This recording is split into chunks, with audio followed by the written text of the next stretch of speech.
Poštovani gledatelji, dobro večer. Počinje emisija Ljubav i seks na X. Moja današnja gošća, terapeutkinja je Martina Stažnik. Dobro večer. Dobro večer, Martina. Drago mi je da smo ovdje, da ćemo ponovno pričati o stvarima koje nas onako zanimaju i kad sjedimo na kavi, i kad smo doma, i kad smo u nekakvim realnim životnim okolnostima. Uvijek je lijepo imati terapeutkinju za prijateljicu i terapeutkinju u emisiji, jer smo nakon svake emisije Ljubav i seks na X sve pametniji, bistriji, mudri, tako će biti i sada. Nadamo se. Korona je iza nas, lockdown i ta situacija učinila nas je možda više upućene jedne na druge. Nije bilo nekakvih escape-ova, nije bilo nekakvih situacija da možemo pobjeći iz našeg doma i to je onda rezultiralo i promjenom u samoj dinamici odnosa. Pa evo za početak, što nam je to ovo novo nastalo vrijeme donijelo i kakve probleme je izgeneriralo i što ti kao terapeutkinja koja u radu sa svojim klijentima se susreće svakodnevno možeš posvjedočiti do kakvih je nekakvih problema ili novotarija na tom psihičkom, psihološkom, emotivnom i odnosnom svijetu došlo. Pošto govorimo o odnosima, u stvari o ljubavi, znači ne govorimo o intimnim, privatnim vezama, brakovima. Znači, ako gledamo samo taj segment, usudila bi se reći da korona nije donijela ništa novo, nego je korona stvorila kontekst, odnosno lockdown i sve mjere pod kojima smo bili više mjeseci su donijele situaciju da su neke stvari koje su možda do tada bile potisnute, nevidljive, neizgovorene, silom prilika, odnosno tog konteksta, u odnosima izašle van. Korona je naravno donijela višestruke posljedice što se tiče mentalnog zdravlja ako govorimo općenito i globalno. Jer sigurno takav stres ostavlja neizvjesnost, bolest i smrt u stvari koja je stalno visila u zraku uz stvari lockdown koje je donio jedan novi način života. To je zasigurno utjecalo jako puno na mentalno zdravlje. Ali, ako sad to malo stavimo na stranu i gledamo samo odnose, u ovoj emisiji se bavimo odnosima, onda bi se usudila reći da je taj kontekst, kojeg sam sada opisala, samo omogućio da stvari koje su bile skrivene, da one izrone van, da postanu vidljive i da se mi njima moramo baviti. Jer u nekom klasičnom životu prije korone vi možda niste niti imali vremena obavljajući sve životne obaveze i brinući se o možebitne djeci, uopće se baviti odnosom i živjeli ste na autopilotu. A sad ste najedanput bili zatvoreni u 60, 70, 80, 40 30 kvadrata sa osobom koju jeste možda odabrali prije ne znam koliko godina, ali možda ju više ne poznajete. možda ste se predomislili u međuvremenu. Možda. Da.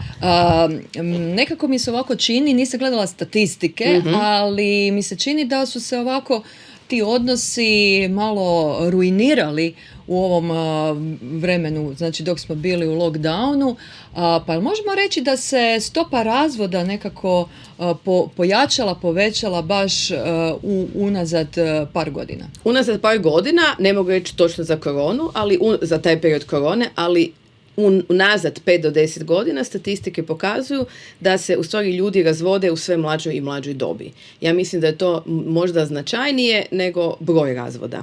Znači da se ta granica gdje su nekada većina razvoda se događala u nekim 50-ima, kasnim 40-ima, ta stopa sada opasno se približava dekadi 30 godina. Znači, rekla bi da očito svjedočimo nekoj, ja ne bi možda čak rekla krizi odnosa, jednoj transformaciji. Jer kad kažemo da je kriza, kao da je nešto postojalo od pamtivijeka i sad je najedanput to u krizi. Odnosi između muškaraca i žena su se na različite načine oblikovali i formalizirali tokom povijesti. Znači, brak, ako sada govorimo o braku kao formalnoj zakonskoj zajednici, ona je relativno mlada forma. Znači, moramo razumjeti da su odnosi uvijek u nekoj cikličnoj promjeni. Možda je tako bolje gledati na to, nego sada smo u krizi. To je kao da kažemo da mi sada u nekim godinama, nećemo reći kojima, prvi puta svjedočimo inflaciji. Pa to bi bila laž. Znači, odnosi su podložni cikličkim promjenama, kao što su i ljudi podložni cikličkim promjenama. Različitim definicijama.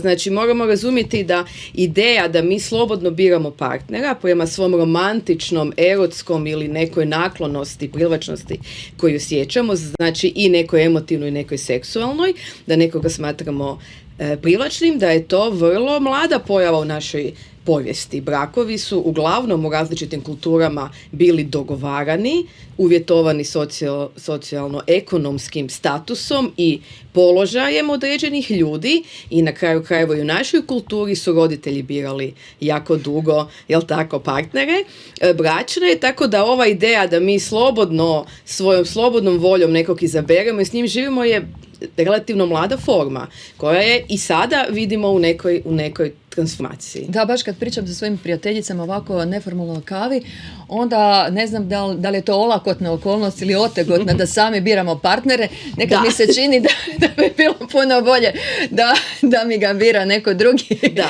Jer je svaki put pikneš u nešto što možda nije baš... Nedavno na jednoj televiziji, neću imenovati, sam pratila dokumentarnu seriju koja opisuje u Indiji dan danas postoje osobe koje profesionalno se bave sklapanjem brakova. Znači, sklapači brakova. Tako je, da. I u Indiji dan danas to ima naziv. Živi. Da, i gledala sam tu emisiju te osobe koje to rade, ne? I ta jedna žena koja s time bavi valjda 50-60 godina davala je mudre savjete, jer sada ona to radi i za mlade ljude koji su i imaju fakultete i poslove i žive jedan modern način života, ali tradicija je još uvijek da su ugovoreni brakovi i da vi stupate praktički u brak sa osobom koju ste vidjeli 5-6 puta. Ali okolina i ta osoba i vaši roditelji smatruju da je ona adekvatan partner i oni to naravno prihvaćaju. I ona tako pita te svoje ženike i mlade udavače, ne, potencijalne, šta očekuju i sada žene govore rečenicu ja želim 100% jer dajem 100%. A gospođa odgovara možeš dobiti maksimalno 40 do 60%.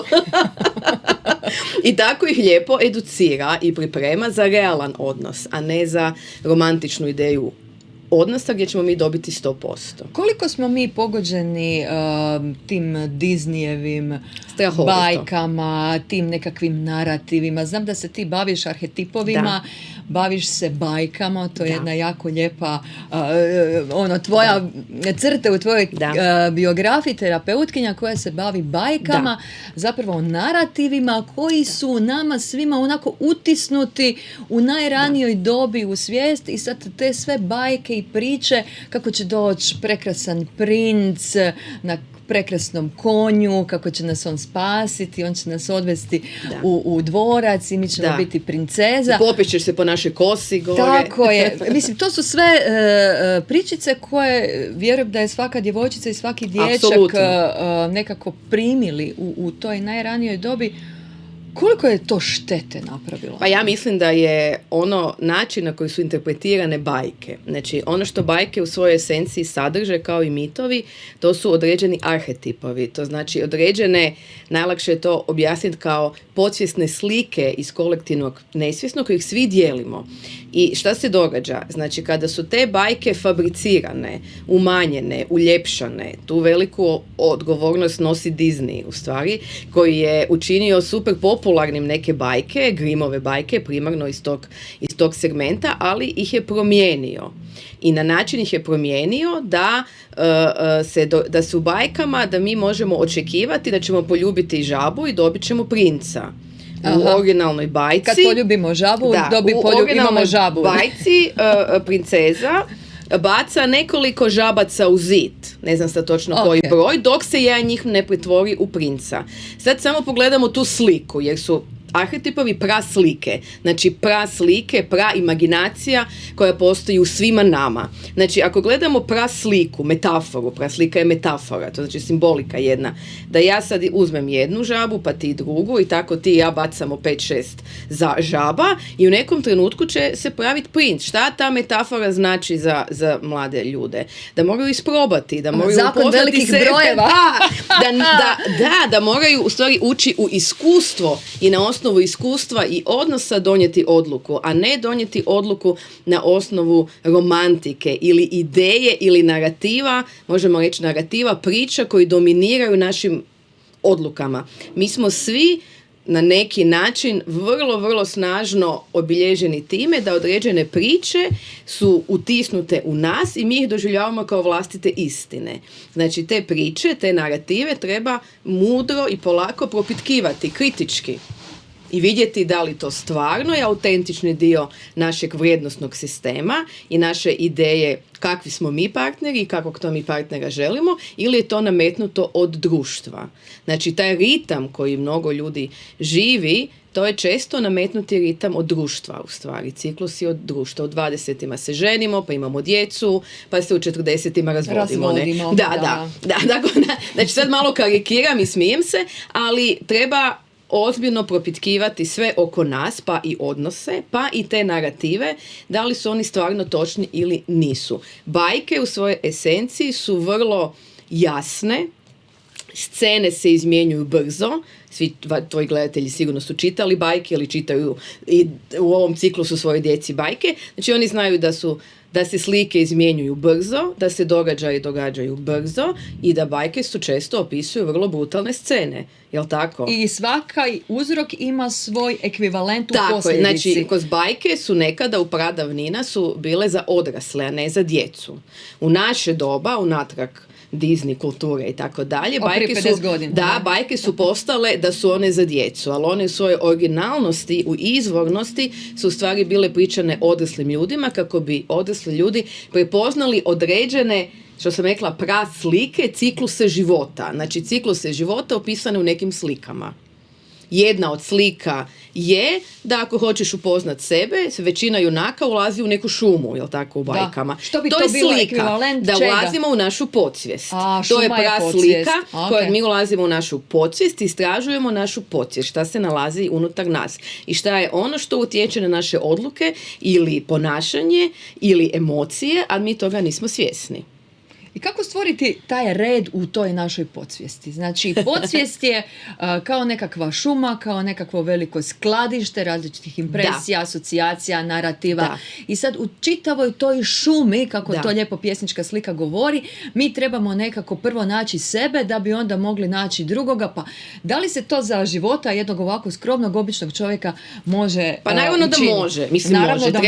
Treba se otisnuti na putovanje ko svaki pravi junak ili heroina. U šumu, koja je mračna i ima puno opasnosti. Ali moramo prije toga nešto reći. Znači, često u kolokvijalnom jeziku mi govorimo o svijest i podsvijest, kao da su to neka dva odvojena dijela u našem mozgu.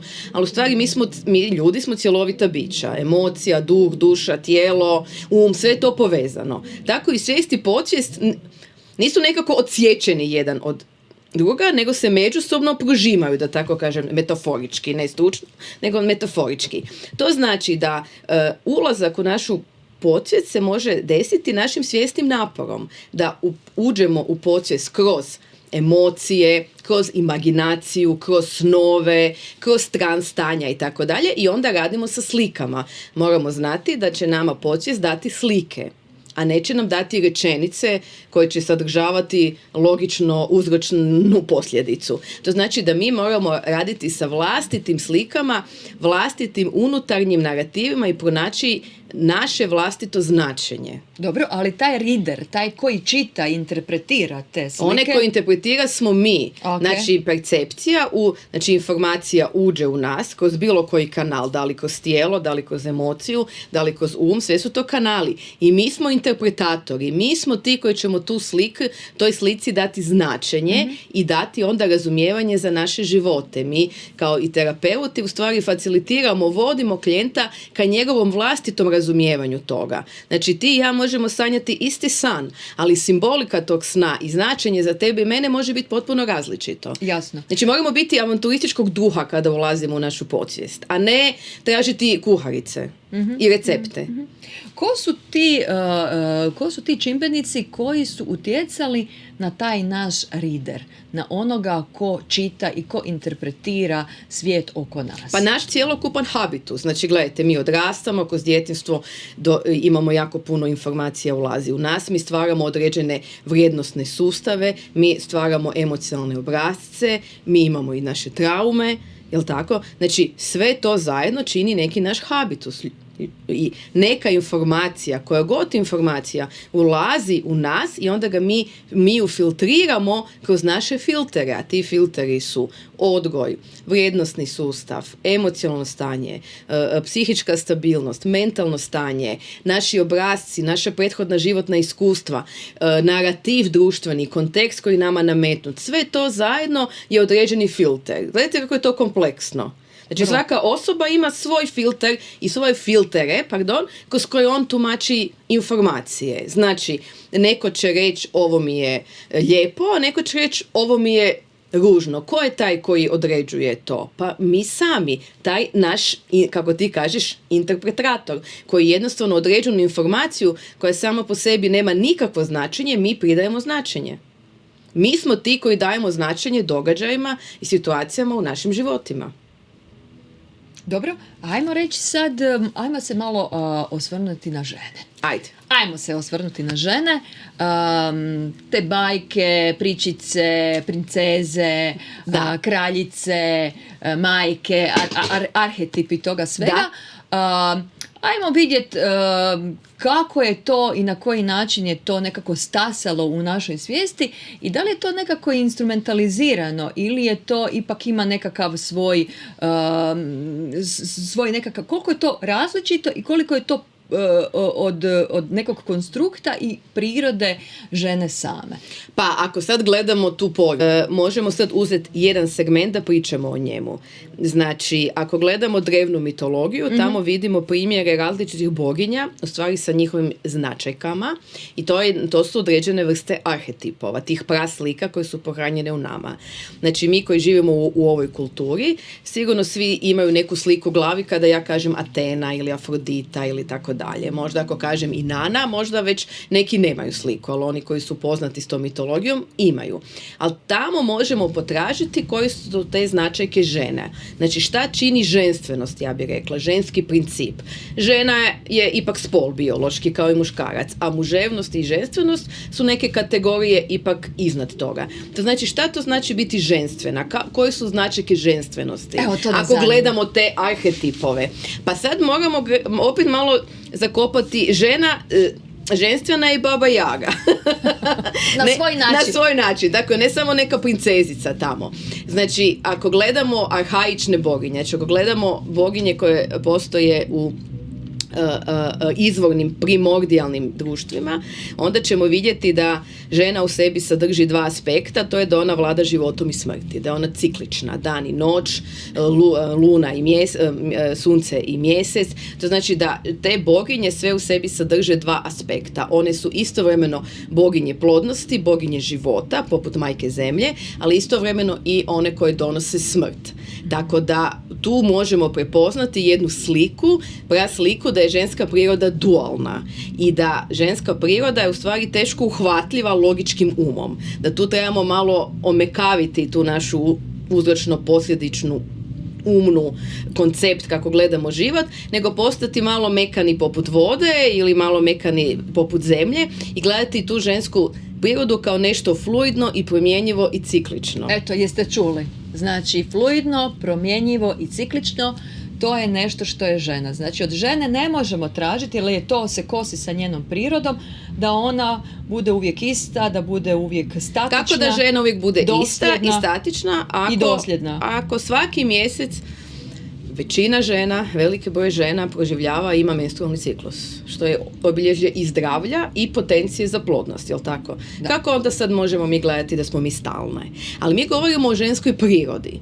Znači, tako da trebamo vidjeti u tim starim boginjama inspiraciju za nas, šta od tih metafora, tih slika koje te priče sadrže u sebi, možemo uzeti za nas da pronađemo svoj tip ženstvenosti, svoj tip razumijevanja kakva sam ja to onda u konačnici i žena u stvarnom životu. A i to će se mijenjati. Znači, taj tip ženstvenosti može u jednom periodu života biti jedan i onda se preokrene u nešto drugo. Apsolutno, znači ne samo da se društva mijenjuju, nego mi u toku našeg života možemo promijeniti i bilo bi jako naivno očekivati da ostanemo sve vječno 17-godišnjakinje. Znači, moramo proživjeti svaki svoj ciklus na neki način. Nije da moramo, bilo bi poželjno, ne moramo ništa u životu. Ali na neki način prepoznati to, uzeti kao inspiraciju za sebe da potražiš svoj vlastiti autentičan izraz. Jer društvo tokom povijesti nameće različite i teška ograničenja za izražavanje ženstvenosti. Usudila bi se reći i istinske muževnosti. Jer patrijarhat nije nešto što nužno moramo povezati sa muževnosti. Patrijarhat je nešto što možemo povezati sa principom moći. Znači u patrijarhalnim skupinama jedna skupina ima veću moć od neke druge. Ako gledamo muževnost i ženstvenost, možemo reći da je patrijarhalni sustav u kome mi živimo stoljećima u stvari oštetio i duboko razumijevanje ženskosti i duboko razumijevanje muževnosti. Naravno, znamo ljudsku povijest, znamo što se događalo, ali ako govorimo o principima, ako govorimo o našim unutarnjim dijelovima, onda, nažalost, u tom više stoljetnom sustavu svi bi, ja bi rekla, patimo, i muškarci i žene, u izražavanju onoga što autentično jesmo.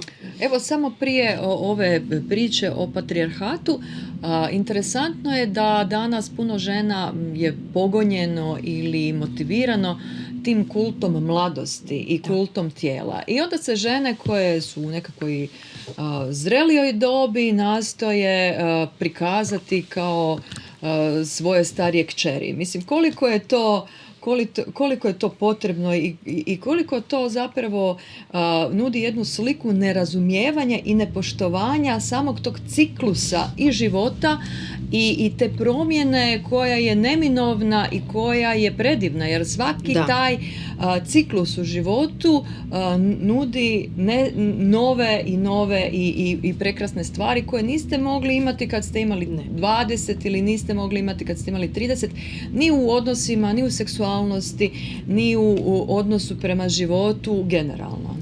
Pa ja bih rekla da generalno mi kao društvo danas patimo od odsječenosti od prirode i prirodnih ciklusa.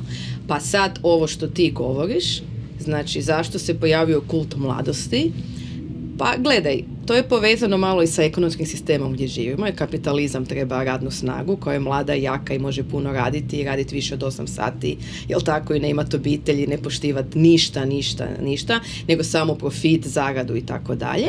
A onda, znači, on isto cijeli taj ekonomski sistem potiče kult mladosti, iskorištavanja i nepoštivanja mudrosti starosti. Jel tako? Znači sad možemo to uzeti kao jednu značajku. Sljedeću značajku koju možemo uzeti, morat ću se vratiti na patrijarhat, jer patrijarhatu vrijednost žena ima kao majka, da je rodila djecu, jel tako? Ili kao djevojčica, kao neki potencijalni seksualni objekt za dominaciju muškaraca. Znači oba dva sustava je čina ovisna o muškarcu, dominantnom patrijarhalnom muškarcu. To znači da te žene, usudila bi se reći, bi mogle razmisliti da li one internaliziraju patrijarhat i time što ne prihvaćaju svoju ženstvenost u zrelijoj dobi, onakva kakva ona uistinu jeste, da li one potiču tu ideju da male slatke djevojčice su ono što muškarci žele. Znači, ja mislim da je to jedna igra gdje su žene, neke žene, određeni dio broj žena, internalizirale patrijarhalne vrijednosti. Da, onda postavlja se pitanje gdje je tu jaka, moćna, zrela žena. Jer patrijarhat glorificira majčinstvo i tu ulogu majke i djevojčicu. A ovo kao seksualne objekte. Ne? A ovo između, kad je žena u svojoj nekakvoj punoj stazi i punoj formi. Ja bi se usudila reći da ima zrelih i snažnih žena i da ima žena koji žive autentično u stvari tu svoju zrelost. Tako ne bi rekla da ih nema, ali isto tako bi se usudila izazvat jednu temu da zreli muškarac, svjestan svoje muževnosti, neće tražiti niti supstitut za majku, niti će tražiti supstitut neke mlađahnog seksualnog objekta, nego će tražiti ženu s kojom može imati ispunjenu emotivnu i intimnu i seksualnu, duhovnu, prijateljsku vezu. Znači što god dvoje ljudi zrelih punoljetnih želi imati. Ja bih rekla da to postoji, samo možda nije u tako velikom broju prisutno, zato što je pritisak društva, medija vrlo snažan u stvari. I nove generacije se formiraju pod velikim pritiskom, ja bih rekla, da se zadrže te tradicionalne uloge koje, rekla sam prije 10 minuta, oštećuju i razumijevanje muževnosti i razumijevanje ženstvenosti. Kako mi možemo sebi pomoći da toliko ne potpadamo pod taj nekakav generalni narativ koji je vrlo navalentan, koji je vrlo je snažan u svom pritisku, da nas tjera da smo stalno nešto što mi nismo. Da li je to kontakt s prirodom? Kako žena danas u nekakvom modernom svijetu može na nekakav prirodan i lak način pozvati onu divlju ženu i onu autentičnu ženu u sebi na način da od svog života ne radi neku grotesknu situaciju u kojoj masa žena radi. Da je izuzetno nesretno, da čitav nekakav svoj svjesni životni dan provodi u tome kako će izgledati, na koji način će se slikati, kakva će njena prezentnost prema van, kako će ona zapravo izgledati van i kako će okolina reagirati na nju. I to u toj formi, u tom formatu prođe vam čitav život, ne? Život vam jako brzo može proći na automatskom pilotu. Znači, bilo kome, i muškarcima i ženama. Mislim da niti muškarci nisu imuni od toga. Ali ako me pitaš već kako se žena može vratiti, pa mora se vratiti. Znači, mora napraviti jedan korak unatrag. Ja uvijek svojim klijenticama savjetujem da neka stanu. Prvo da stanu i da promatraju svoj život i da pogledaju svoj život i da vide koji obrasci su dominantni, koje ideje dominiraju u njihovim životima i da ih onda polako počinju mijenjati u skladu sa vlastitom autentičnosti. Postoji veliki unutarnji sukob unutar nas između toga da smo autentični, da izrazimo svoju prirodu onakva kakva uistinu jeste i toga da pripadamo. I često i žene i muškarci žrtvuju vlastitu autentičnost da bi pripadali nekoj skupini ili zajednici ili obitelji. I vrlo lagano tokom godina vas život svakodnevni i obaveze pojedu i dogurate do nekih 40-ih i 50-ih i više ne znate točno tko ste. A okolina traži da potvrđujete onu sliku i koje okolina vama nametnula. To znači svi mladi, kompetitivni, da vi, ne znam, upražnjavate neke aktivnosti koje vama možda uopće nisu zanimljive, ali jednostavno to je neka tradicija. Okay. I jednostavno prođe vam vrijeme. Kako se možemo vratiti? To si me pitala. Kako stati kad je čitava okolina oko nas je vrlo navalentna i traži od nas da baš ne smijemo stati? Da, pa jako je zanimljivo, na početku si me pitala za koronu. Znači u lockdownu svi smo stali. Da. Jel neko umro od lockdowna? Ne. Umirali smo, ljudi su umirali nažalost od bolesti, ali od samog stajanja nitko nije umro. Samo toga što smo stali, imali priliku neko vrijeme imati, čak nam je taj lockdown dao priliku da se u stvari pozabavimo sobom. Znači samo stajanje, to je narativ kojeg trebamo dekonstruirati. Stati i pogledati sebe, otići u šumu, ne treba vam za to novac. Znači ljudi često misle da za rad na sebi treba, ne znam, novac. Ili vrijeme. Sad mi moramo plaćati nekoga i tako dalje. Ne, nije nužno. Danas internet nudi knjige, jel tako? Nude pregršt mogućnosti da i ako nismo u dobroj financijskoj situaciji, možemo se početi baviti sobom. Znači, možemo, recimo, zakoračiti u šumu. Doslovno, ne metaforički, nego doslovno. I promatrati tu prirodu oko sebe, promatrati, ne ići na izlet jer idemo na zrak i penjemo se svi na Sljeme tu subotu, nego svjesno, sa potpunom prisutnošću, to znači stati, promatrati tu prirodu i vidjeti kako ona u svojoj različitosti čini u stvari ljepotu. I kako je ona potrgana grana na podu, ne znam, koju je vjetar srušio ili od starosti pala, ona isto je dio te ljepote. Tako da neki naši dijelovi koji smo možda doživjeli, traume, bol, gubitke, tuge, oni isto čine cjelovitost našeg bića i polako ih počinjemo prihvaćati. Znači, kada kažem stati, ja ne mislim stati i sjediti na krevetu i ništa ne raditi, nego biti svjestan, biti potpuno prisutan onoga što se događa u samome tebi i onda nekako raditi sa time. To nije nešto što u stvari je nemoguće. Nije, ali masi ljudi teško je uprisutniti se. Tako je. Jer je to situacija gdje si ti odjednom počinješ vidjeti stvari koje doprije nisi htio ili želio vidjeti. Apsolutno. I to je jedna vrlo bolna i odbijajuća situacija za masu ljudi. Kako to prevazići? Šta je loše u boli? Zašto mi živimo u kulturi koja negira starost, tugu, bol, bolest, gubitak? To su sastavni dijelovi života. Jednako kao sreća, radost, ushićenje neko. Znači, zašto mi živimo u kulturi koja potencira samo pozitivne aspekte, takozvane pozitivne emocije? Ali cijeli lepezu ovih emocija koje smo sada nabrojali, one su imanentne ljudskom biću. To je sastavni dio našeg bića. Znači, nema ništa loše u tome biti tužan. Nema ništa loše u tome pogledati neku svoju bol koju smo zatomili u sebi i, mi bi rekli, isprocesuirati ju, ali jednostavnim rječnikom dozvoliti da ona izroni van iz našeg tijela. Naše emocije su i pohranjene u našem tijelu. Mi smo cjelovita bića. To što smo mi potisnuli nešto umom, to ne znači da naše tijelo to ne osjeća i da kontinuirano pati zbog toga. Znači, mi moramo dozvoliti da to izroni iz nas i ok je biti tužan i ok je proživljavati gubitak.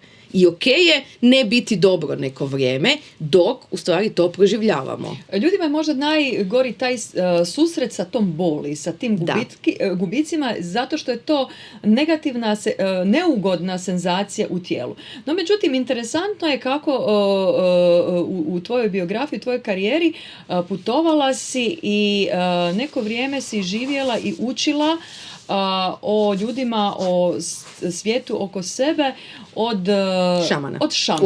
U Africi. Znači, ajde, molim te, daj nam samo kratko, koreliraj situaciju u tim plemenima koja dan danas žive po nekakvim starim, drevnim, mudrim paradigmama, normativima i obrascima i ovaj naš novi svijet koji je kao napredan, ali je zapravo u odnosu na njih ranjiv, nesiguran i drugačiji.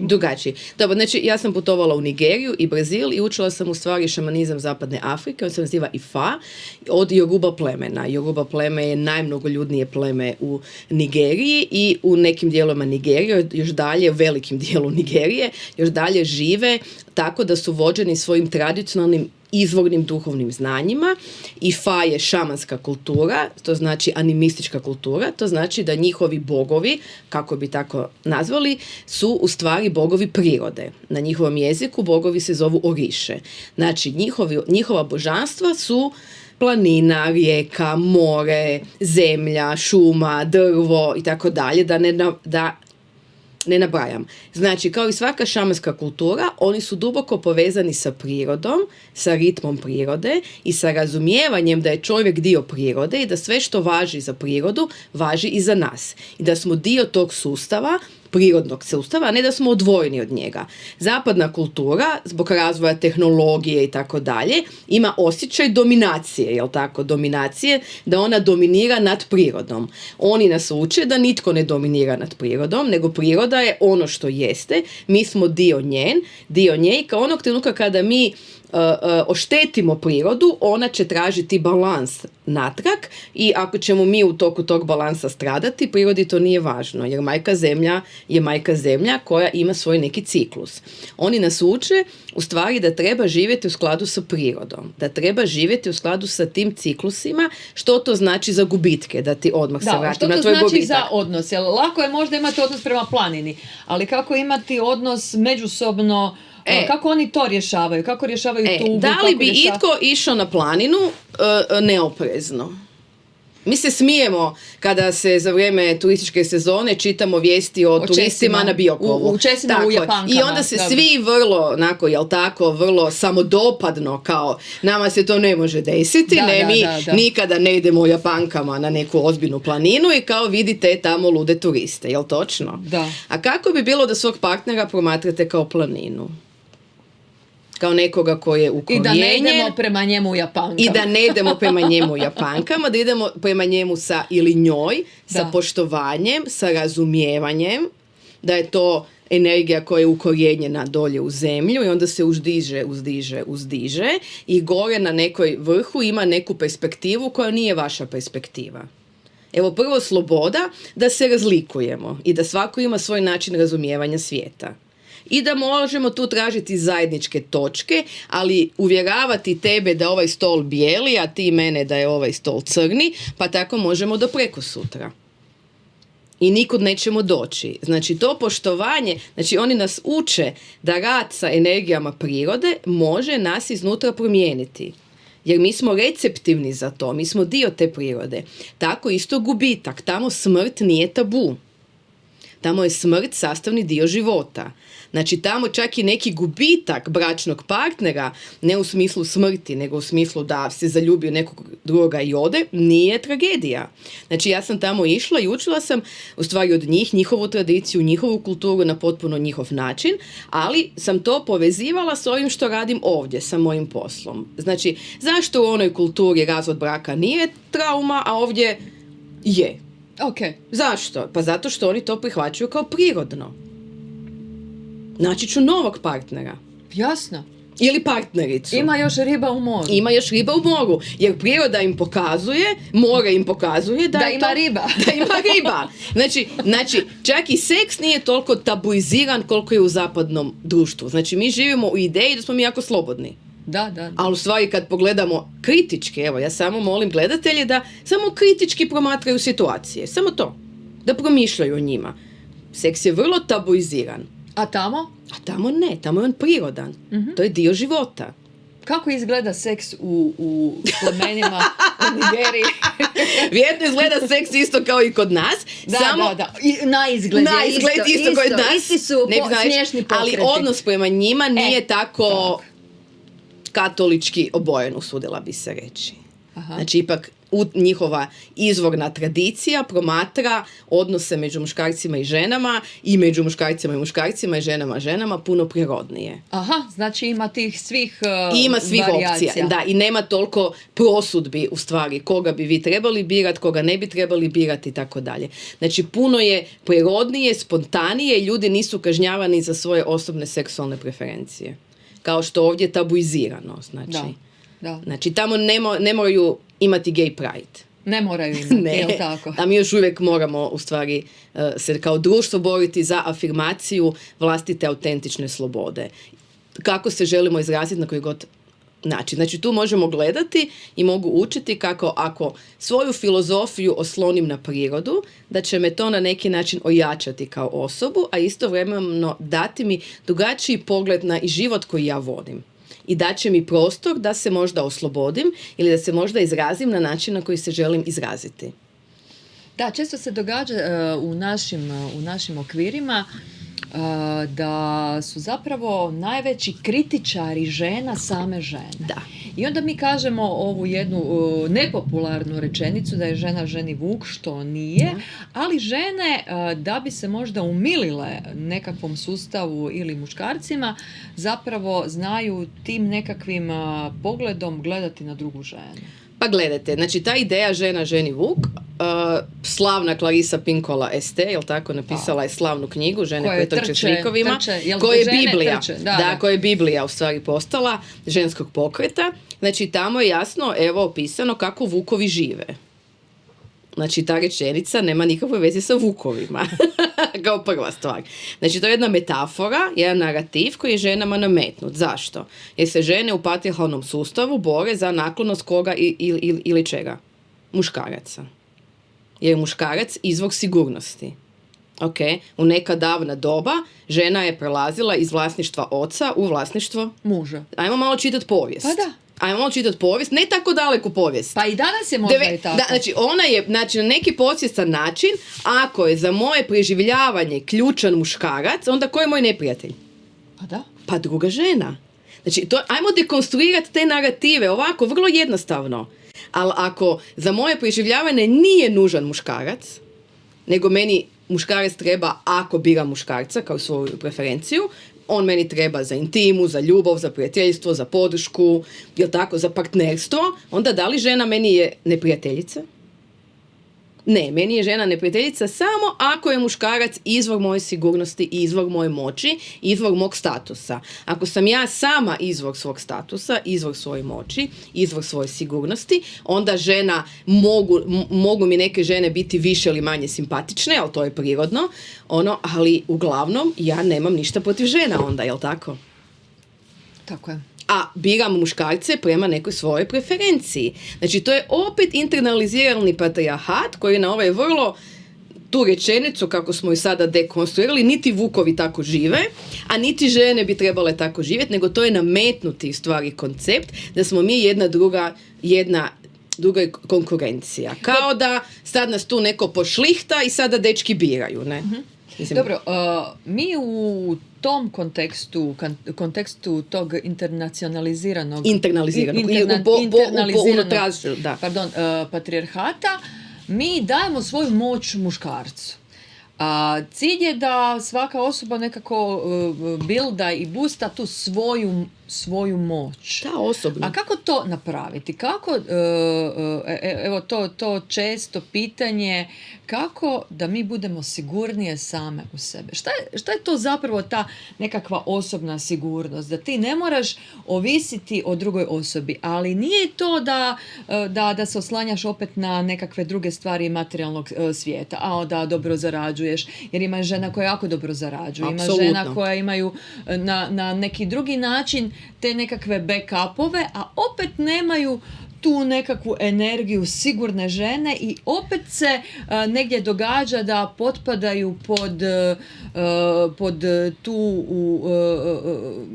nekakvu potrebu da se svide muškarcu i da opet traže utjehu nekom drugom. Kako da mi budemo sigurni u sebi? Apsolutno je moguće da neka XY žena koja možda dobro zarađuje, ima dobar posao, status i tako dalje, u svojoj unutarnjoj psihičkoj strukturi u stvari je ovisna o nekom muškarcu.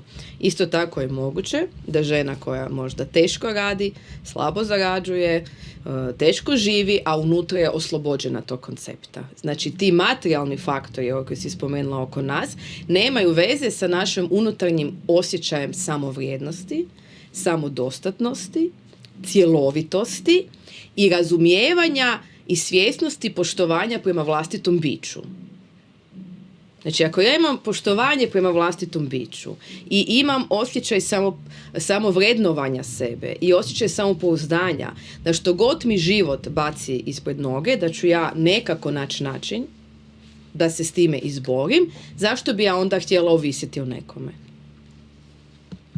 Onda ja ulazim slobodno u odnose da se multipliciram, da doživim ono što ne mogu doživjeti samostalno, ali ne da instrumentaliziram institut partnerske zajednice za vlastitu sigurnost i kompenziram vlastite nedostatke.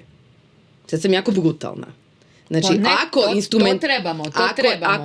ako instrumentaliziramo određeni formalni status, jer nismo spremni suočiti se sa vlastitom unutrašnjosti i radom na sebi, onda prvi korak je, rekla bi baba Jaga, krenuti u šumu. Na koji god način. U svoju podsvijest, u svoju nutrinu. Istražiti svoje obrasce zašto sam ja ovisna. I zašto meni to treba. I u konačnici, kao i primjer, ja šaljem i drugima s time. Znači, ja šaljem možda... Znači, tu nekako prvi korak je okrenuti se k sebi i vidjeti kritički, vrlo nemilosrdno sebe promotriti. Mi smo često impresionirani ljudima koji u nemogućim okolnostima naprave nešto, jel da? Da. Bilo da li su te okolnosti da možda fizički nisu potpuno zdravi, da li su te okolnosti da nemaju novaca, da su rođeni u neimaštini i siromaštvu, ili su to situacije, neke druge vrste koje su bile limitirajuće i ograničavajuće za tu osobu i mi smo fascinirani kako je ta osoba napravila proboj u svom životu. Pa zašto mislimo da mi to ne možemo? Nego ne znam, kao ja to ne mogu jer se ja bojim. Pa ti ljudi su vjerojatno upravo uspjeli, ne zato što se nisu bojali, nego zato što su se bojali, ali svejedno su nešto činili. Oni su prkosili svojim strahovima. Sigurno su osjećali neku lepezu ovih neugodnih, negativnih emocija o kojima govorimo, je li tako? Martina, ali kad dođemo pred taj strah, evo sad vrlo konkretno, dođemo pred strah, vidimo nekakve svoje slabosti, uplašimo se tih svojih slabosti, jer teško je priznati koliko smo možda i živjeli u nekakvim obrascima i okolnostima koje nisu bili najzdraviji za nas i priznati to vrijeme i suočiti se s tim strahovima i suočiti se s tom neimaštinom unutar sebe. Koji je nekakav prvi korak, koja je nekakva prva pomoć u takvoj situaciji da nas taj strah ne prevlada, da ne odustanemo? Ok, znači ovisi kakva je osoba, ali postoji više puteva. Okay? Znači prvi put je da možda možemo stvarno i potražiti pomoć od nekog stručnjaka, okay? Da imamo neki proces gdje će nas voditi. Možda nam je put da uistinu probamo skinuti te maske i vidjeti kako će svijet izreagirati na nas. Ali ono što je važno, mi moramo skupiti hrabrost da napravimo rizik. Mi moramo ući u neku rizičnu situaciju za nas. Otići kod nekog stručnjaka po pomoć opet je izlaganje, jel tako? Izlaganje vlastite ranjivosti. Možda u sigurnom, stručnom i okruženju. Ali recimo probati skinuti vlastite maske, pokazati se možda autentično kakvi jesmo, je opet rizik. Jer druga strana može reći ti si lud ili luda, šta ti je, do sad je sve bilo u redu, vrati se natrag, jel tako? Pa to obično ljudi i kažu. Pa moraju razumjeti. Mi krenemo na nekakav put svog vlastitog oporavka, ali okolina je ta koja nas bremza. Okolina uvijek želi status quo. Znači svaki sistem, ja sam sistemska terapeutkinja, svaki sistem želi status quo. I kada jedan element sistema, bilo kojeg sistema, obiteljskog, društvenog, neke zajednice, napravi pomak za sebe, ostali dio sistema, prva reakcija, prvi feedback je da ga gura na takvu početnu poziciju. To je ta rizično stanje. Tu moramo izdržati. Moramo ostati tu negdje vjerni sebi ali šta je tu u podlozi toga? Znači mi moramo prihvatiti slobodu drugog ljudskog bića. Ali ljudi nas ne prihvaćaju našu slobodu. Da, možda oni nisu više naši ljudi. Okay. Posljedica nekada rada na sebi može biti to da prepoznate da ti neki ljudi koji su bili vaši ljudi, možda više nisu vaši ljudi, ali oni imaju pravo reći takva ti nova, ti se meni više ne sviđaš. To je isto njihova sloboda. I onda je to niz transformacija koja osoba na tom putu u tu čudnu šumu proživljava. Da, često ljudi kažu rad na sebi, život mi je sve teži i teži. Da. Da, nije teži i teži. On samo skidate slojeve koji i ovako i onako nisu bili vaši. Ali je bolno proživljavati bilo kakvu vrstu gubitka. I samo moramo si dati prostor da proživimo gubitke. Moramo si dati prostor da se transformiramo. Nema garancije u životu. Ljudi često traže garanciju. Ja ću napraviti to i onda ću ja biti sretan. Ja ne znam tko može dati takvu garanciju. Ja niti na svojim putovanjima u te daleke zemlje i tamo sa njima nisam dobila tu vrstu garancije. Oni su rekli dođi pouči. I ja sam došla, ali nisam dobila nikakvu garanciju što ću naučiti, kako ću naučiti i da li će to meni biti korisno. Znači, ljudi previše teže sigurnosti. Život nije uvijek siguran. Okay? Znači, život, jednostavno, ovaj psihijatar koji je, nažalost, pokojni Robert Tore, je rekao da ne možemo izbjeći život. Da ljudi stalno pokušavaju izbjegnuti život. Tako da si stvaraju određene strukture u koje se zakopavaju. I onda kad provire iz tih struktura, onda su preneraženi. Pa ljudi, to je život.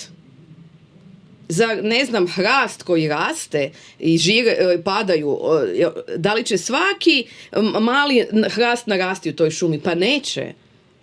Znači, i priroda nam pokazuje da u stvari neće sve biti uvijek najbolje kako su mi to zamislili, ali će biti životno. ali će biti iskustveno, bogato emocijama različite vrste. Ne možemo pobjeći od života. Možemo. Naravno da možemo. Možemo se zatvoriti u naše strukture, forme, ideje, narative i provesti život tako, zarobljeni. Kao jedan moj učitelj je uvijek koristi metaforu, znate, oni pilići za kavezni uzgoj, kako se to kaže po modu. Znači, da li želite pilići za klanje.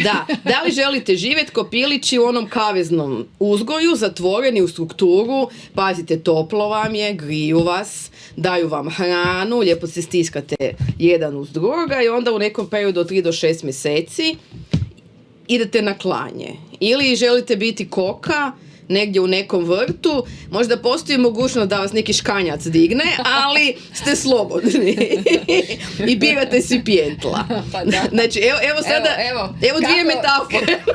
Koja je ova inspiracija za biti koka?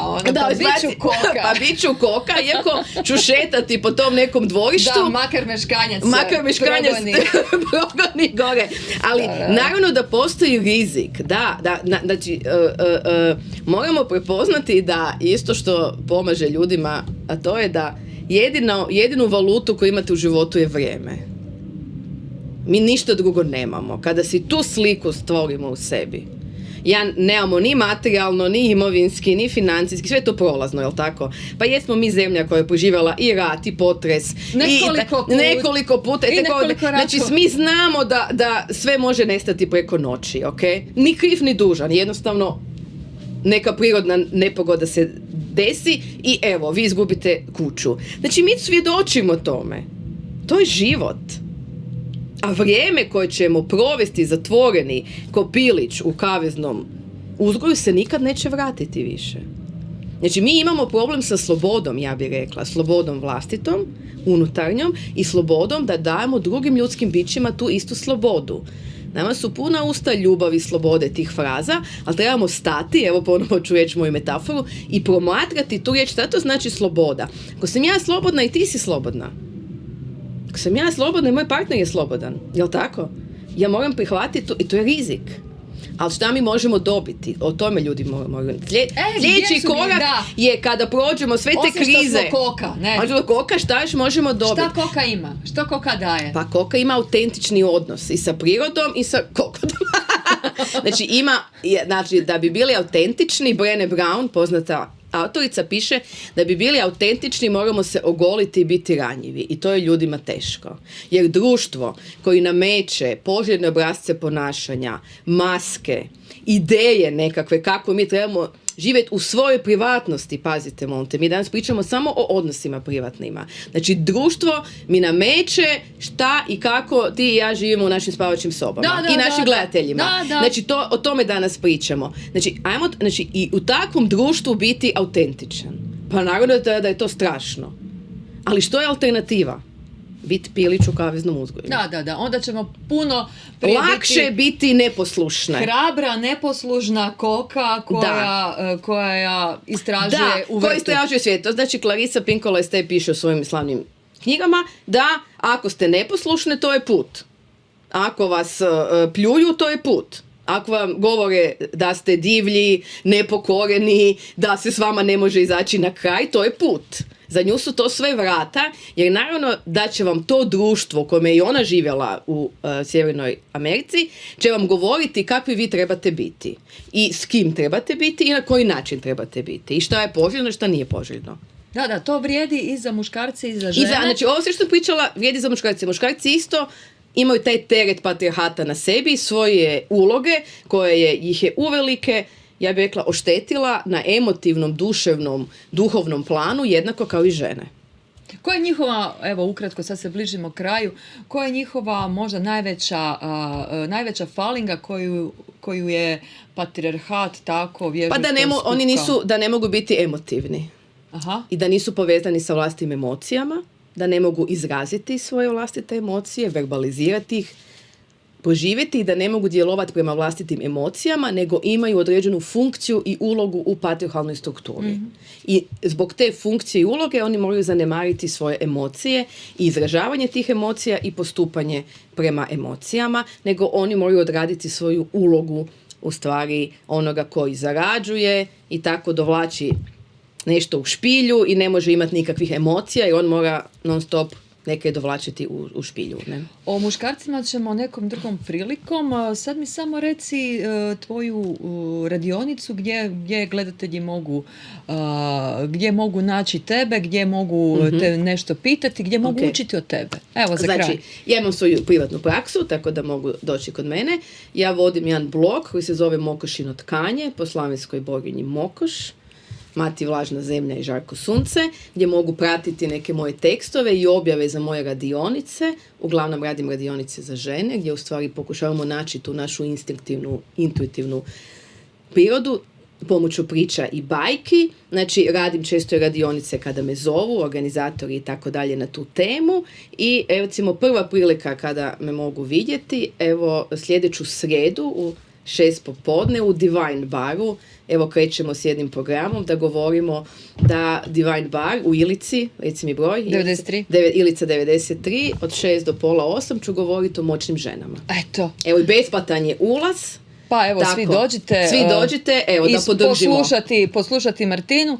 Martina, hvala ti puno na sudjelovanju.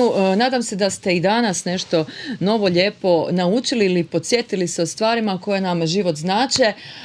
Zahvaljujem vam na pozornosti i vidimo se uskoro. Laku noć.